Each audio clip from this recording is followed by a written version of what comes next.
Small brother sailors, I hope you'll draw nigh, for to hear of the sad news it will cause you to cry, of the noble Johnny Gallagher who sailed to and fro. He was lost on Lake Michigan where the stormy winds blow. Oh, Johnny, my dear son, in the dead of the night, I awoke from a dream which gave me a fright, and to Traverse City I beseech you not to go, for you'll never cross Lake Michigan where the stormy winds blow. Oh, mother, dear mother, though the dreams are not true, I will shortly return and prove it to you.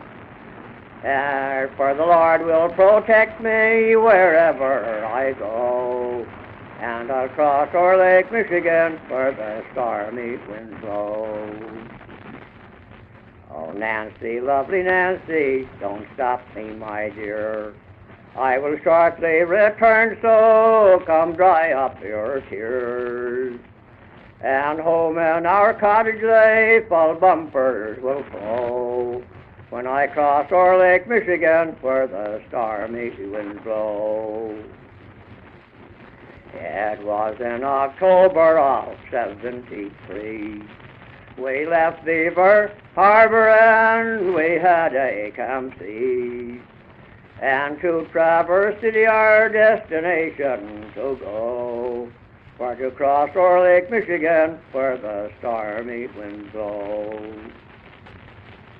We left Traverse City at 9 the next day, and down to Elk Rapids we then bore away. We put in our stores and to sea we did go, for to cross o'er Lake Michigan where the stormy winds blow. At 9 that same night, a light we did spy. That is Beaver Island, we are drawing nigh.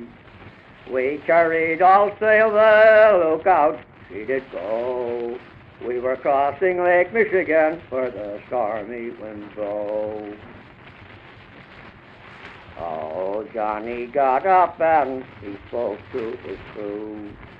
He says, my brave boys, now be steady and true. Stand by your fore halyards, let your main halyards go. There's a squall on Lake Michigan where the stormy winds blow.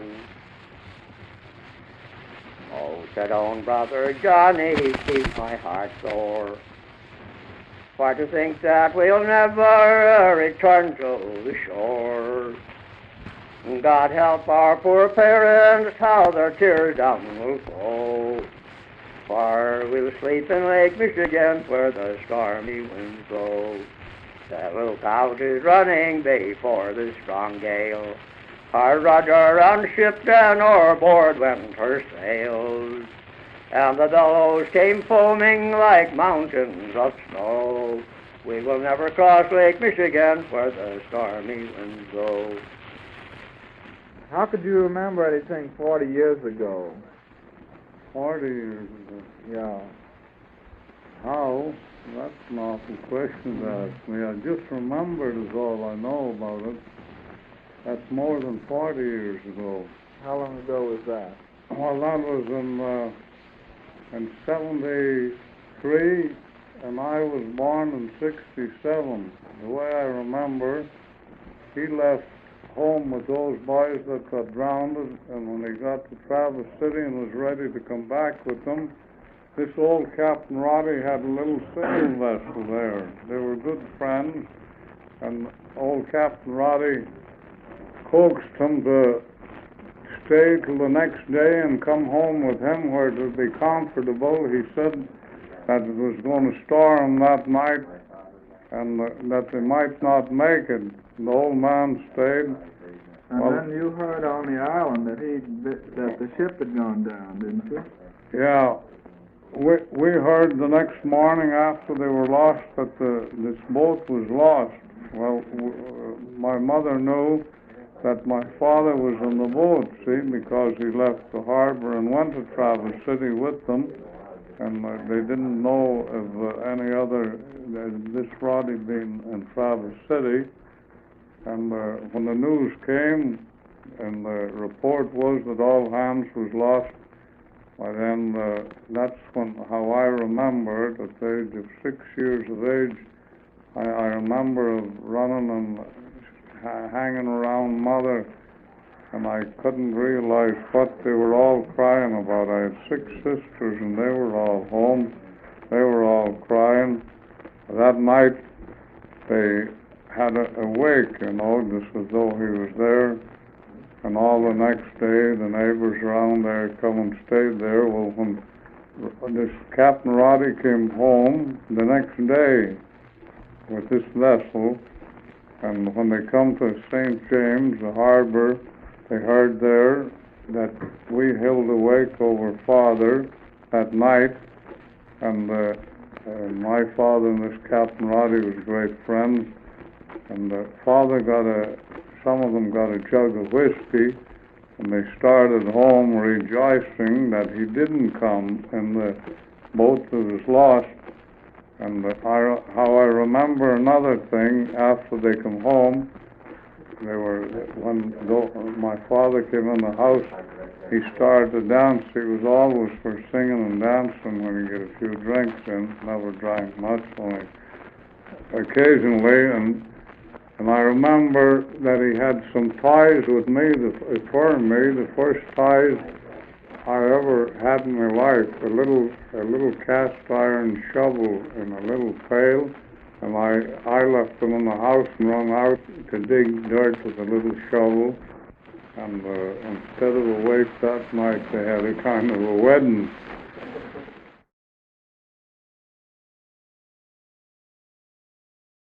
It was on the 6th of April as I lay on my bed, and thinking of the sorrows that found my aching head. And surrounded I was by officers, and with them I was forced for to go, for to serve a long and dreary trip to the jails in Buffalo. Then I've done my task and got pardoned, and once more I am free. And I went down to Sandusky, my true love for to see. But perhaps my boy, she will give me the bounce when she does come to know that I led a gang of smugglers to the jails of Buffalo. Oh, this girl, she came from Patterson. The truth to you I will tell. She was an only daughter, and her parents loved her well. They brought her up in the fear of the Lord, but little did she know that she was married to a smuggler who served time in Buffalo. Oh, damn it. Well, I guess it's, oh, done my task and got pardoned, and once more I am free. And I'll go down to Sandusky, my true love for to see. I guess it's Sunday, then. Well, then, forget it. I'm afraid not.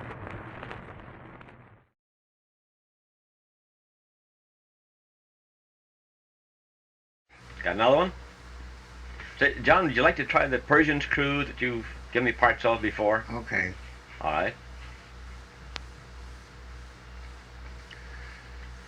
Sad and dismal is the fate that I'll relate to you.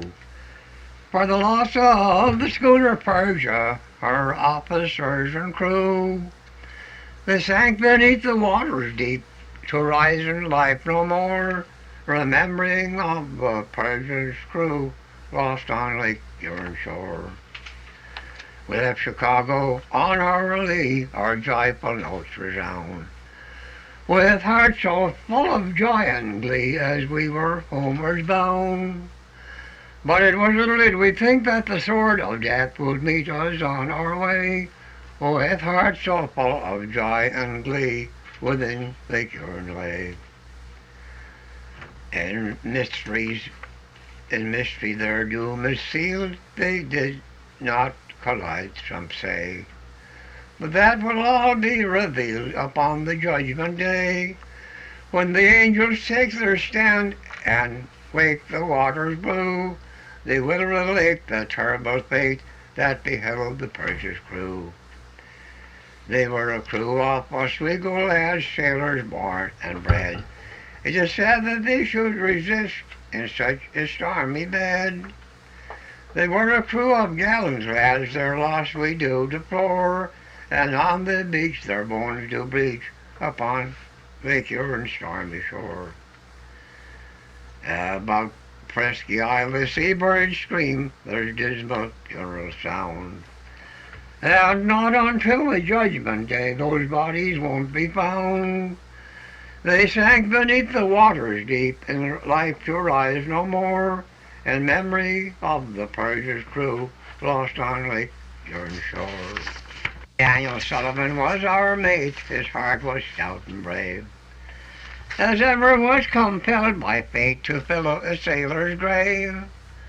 Oh, Daniel, many's a friend will weep, and on your fateful frown they'll miss the love glance of your eye back to Oswego town. Yes, Daniel, many friends will sigh that fate did on you frown. We look in vain for your return back to Oswego town. We'll miss this sly glance of your eye, your hand will shake no more, for cold and death you now do lie upon Lake Huron shore. No gentle mother was there to press their brows and aches and pains. No loving wife was there to kiss their cold lips o'er the gain. We loved ones there, no sisters sigh, that met their fate alone, down in the deep, that now do sleep far from their friends at home. I tell you, John, that I found the original of that. Yeah, you told me. Yeah. An old captain? No, he wasn't a captain. He was his name was McGuire, Shandy McGuire, the name he wrote under. And this song was sung first at a benefit they had for the members of this crew. Mm-hmm. Then sailors heard it and it spread around all over the lakes, I guess. Where'd you hear it first? I learned it from a fellow named Peterson. That was a foreman here from Harbor Springs. The first cedar ties that ever got out on the island, they had to camp up in our house. Mm-hmm. I guess I told you that. I think you did. Yeah. Well, he was the foreman there. His name was Peterson. And he used to sing. Was he a sailor or a lumberman? Well, he was Or a both? lumberman, but he used to sing that song. Mm-hmm.